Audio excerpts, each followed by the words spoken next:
mga proyekto yan. Ito daw ang mga kontraktor ng mga hinahanap natin na flood control project. Yan na. Yan na. Ito sinasabi natin. Ito na hinihintay ko. Oo. Sabi niya, bago ako malis, challenge ako ni Jen tsaka ni Nelson. Sabi niya, pangalanan ko at magkaroon tayo ng malalinseng. Linseng, yes. Malalinseng. Oo, mukhang narinig niya, no? Oo. Na tama nga naman na may masasampulan. Kaya pagbalik niya, ibinulgar, 15 construction company. Mga ito, kontraktor.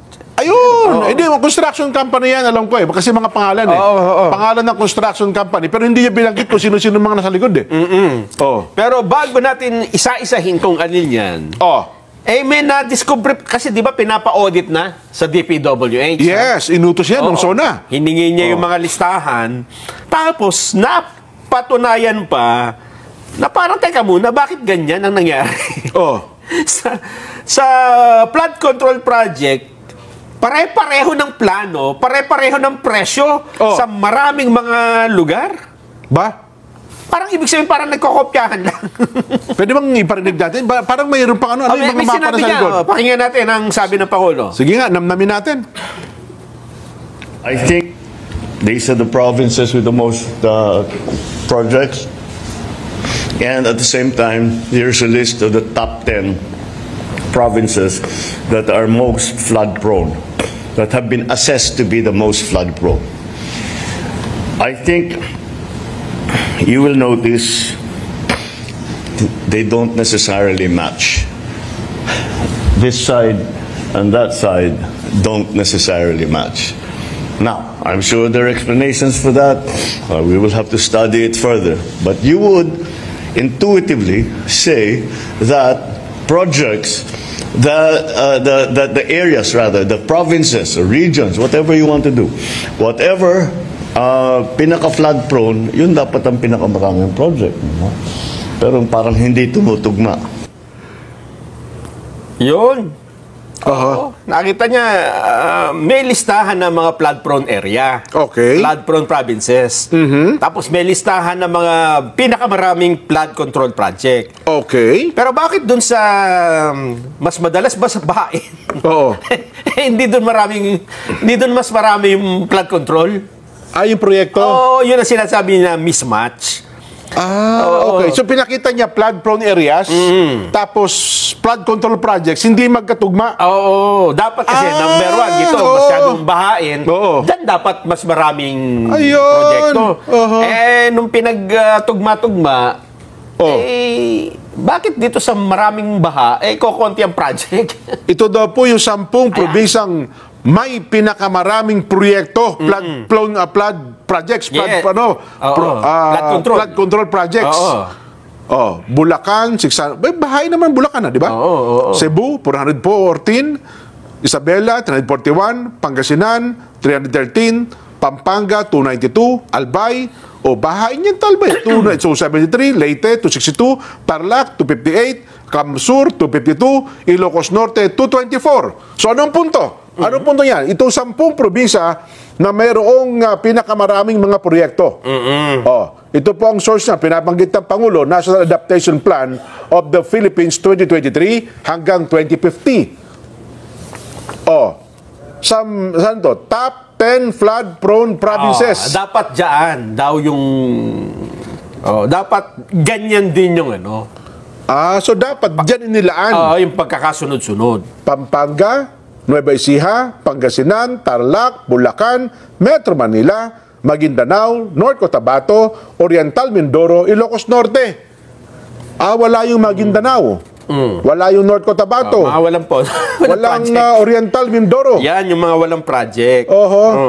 Metro Manila, hindi rin kasama doon sa top 10. Na dapat maraming project. So, ang punto ng Pangulo, dapat yung lugar na ito... Diyan dapat marami. Diyan dapat. Pero nasama yung Bulacan. Bulacan ang isa sa pinakamarami. Pampanga, dun din. Okay. Tapos, ano pa paliwanag ng Pangulo? Meron pa siyang sinabi.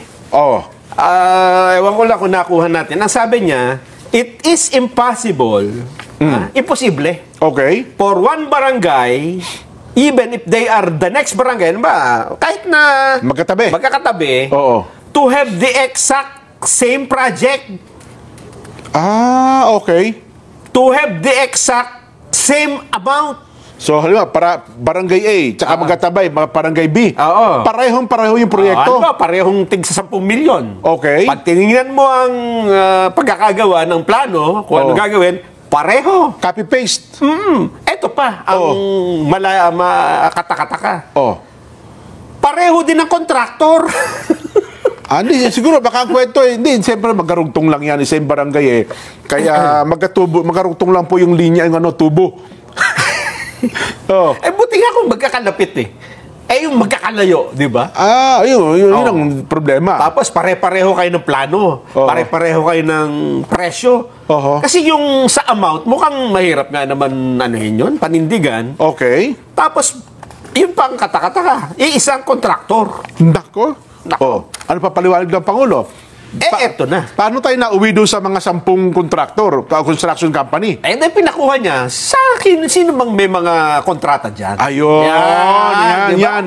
Sino-sino bang may kontrata dyan? Sino itong mga construction company na nakakakopo ng naturang mga programa? Yes. Batay sa 10 lugar na may pinakamaraming flood control projects.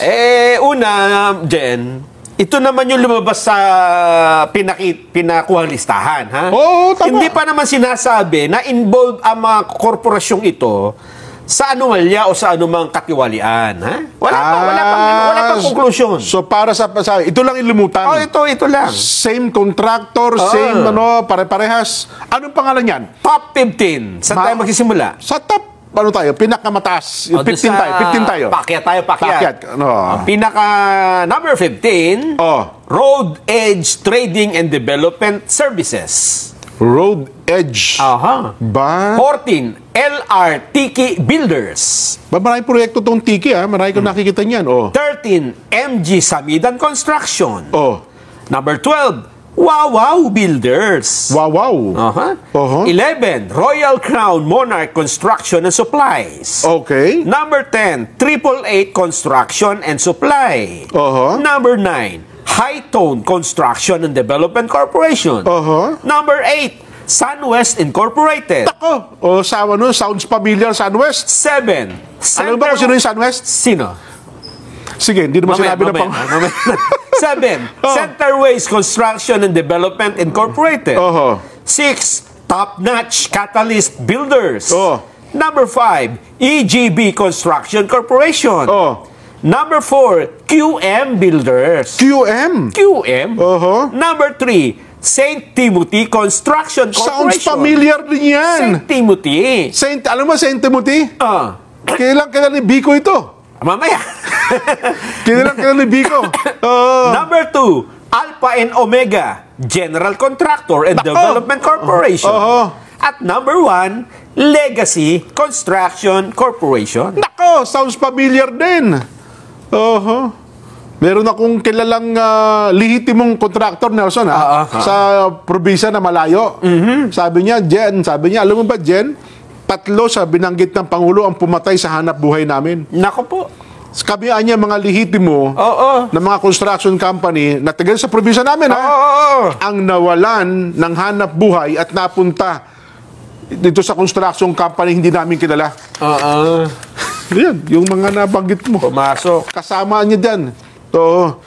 At alam ba yun kung sino-sino mga may-ari ng mga yan? Iyan, si ganito. Yung isa naman, si ganyan. Ito, isa, si ganon. Ay, pero sabi mo nga naman, wala pa ito. Wala namang sinabi mo sa ang Pangulo. Hindi pa. Ayun. Kasi siyempre, nandiyan ka lang sa listahan. It doesn't mean na involved ka na sa kano naman. Ayun. Titingnan pa kung talagang ginawa nyo yung proyektong naibigay sa inyo. Pero malaking paliwanagan na yan. Sapagkat hinahanap At saka puro anomalya ang flood control projects Di ba? Eto pa. Number 15 lang yan, di ba? Tama. Eto pa ang problema. Di ba, ang sabi nung Pangulo, mahiya naman kayo. Iyon. Hindi, pero teka lang, bago mo ituloy, Doon ba sa 15, merong ang pag-aari dati o kasalukuyan ay pag-aari ng mababatas? Ayun nga, papunta ako doon. Ay, sige. Yan nga. Hindi ba sabi niya, maya naman kayo? Kaharap niyo yung mga mababatas Mga mababatas eh. Tayo pa. Yay! Mahiya na kami. Lumilitaw na dun isa sa top 15 ay na may pinakamaraming flood control project ay konektado sa isang congressman na sikat na sikat. Isa lang? Doon sa 15? ito pa lang. Ito pa lang yung nakuha nilang impormasyon eh. Ha? Okay. Tapos, yung isang korporasyon ay sa kapatid naman niya daw, konektado. Nako. Talaga naman. Aba, alam mo ba kung sino ito? Yung nasa number 8 daw dyan. Mukhang sinabi mong Sunwest. Sabi ko sa'yo, Sounds family. Sounds family. Ito daw po ay connected. Paano kaya naging connected ito? Number 8, Sunwest Incorporated. Connected daw po ito kay Ako Bicol Party List Representative Saldico. Nako po. Sino nagsabi? Ang Pangulo? Ang sabi ng balita. Ha? Ewan ko si Pangulo nagsabi. Sino nagsabi? Si Pangulo mismo? Hindi Pangulo nagsabi nito. Tiningnan na lang siguro nila kung ano yung Sunwest na yan. Tapos yung isa naman ay di umano ay konektado sa kanyang kapatid na si Christopher Co. Yan yung High Tone Construction naman. Talaga naman. Sounds family. Yung number 9. Ang sabi ni Senador Pampilo Lacson, mahal na Pangulong Bongbong, total, naipangalan mo na yung mga korporasyon na yan. Sabihin mo na rin kung sino yung mga congressman. Kasi pwede nga katwiran, hindi, deny, dati yan yung akin yan, pero deny best ko na yan. Kasi usually, alam mo naman, sitting congressman ako, automatic yan, check. Diba? Yun nga sa Pampanga, akala ko nga, dun sa, hindi naman pala eh. Diba? Wala. Ayun nga. So, ang challenge ngayon ng Senador Ping Lacson at ng iba pa, total, nandyan na yan, hindi mo pa pwedeng construction lang yan. Ay, siya alam naman walang may-ari niya. Alam naman walang may-ari niya. Pangalanan mo na yung involvement dyan ng mga congressmen. Mga mambabatas. At sabihin na rin kung may illegal ba. Di ba kasi binanggit niya na po yung pangalan, tsak makakaladkad na yan. Kahiyaan na yan. Diba? Hindi naman pa pwedeng yan lang yung pangalan lang, tapos wala na, tapos na. Kasi kung halimbawa ako, taga Mindanao.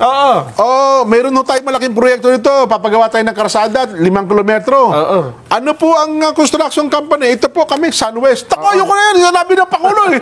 Di ba? Magkakaroon ng bahid. Magkakaroon na po na kahit wala namang sinabing negatibo. Hindi magiging maganda dun sa negosyo. Yes. Diba? Kasi tayo naniniwala, at ito na may lagi nating paninindigan dito, hanggang walang ebidensyang matibay. Tama. Aligasyon lang, tuturo mo na, tapos bibigyan mo lang ng parang, ay, yan pala yung mga, di ba? Parang, ikaw ang nag-conclude. Ikaw ang nagbigay ng conclusion. Nagkakaroon tuloy ng bahid. Pinagdikit mo lang yung dalawang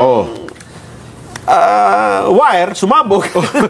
Halimbawa, yung sinabi yan, legacy. Gaano karaming flood control projects ang nagawa niyan?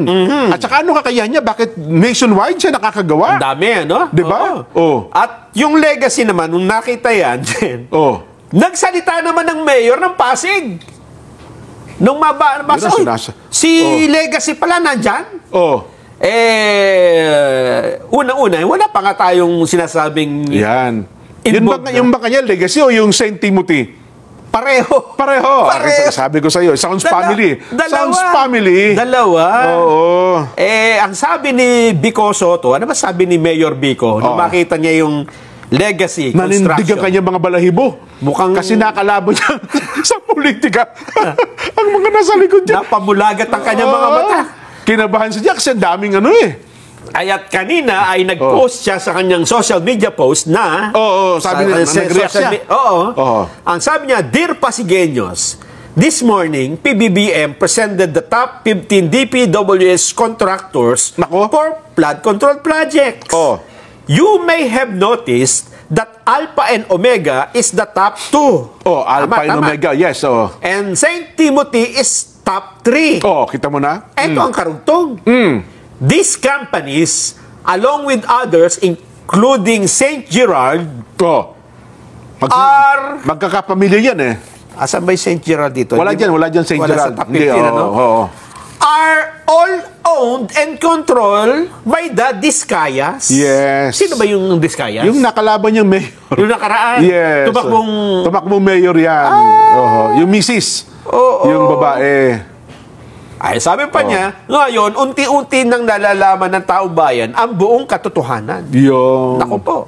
Oo.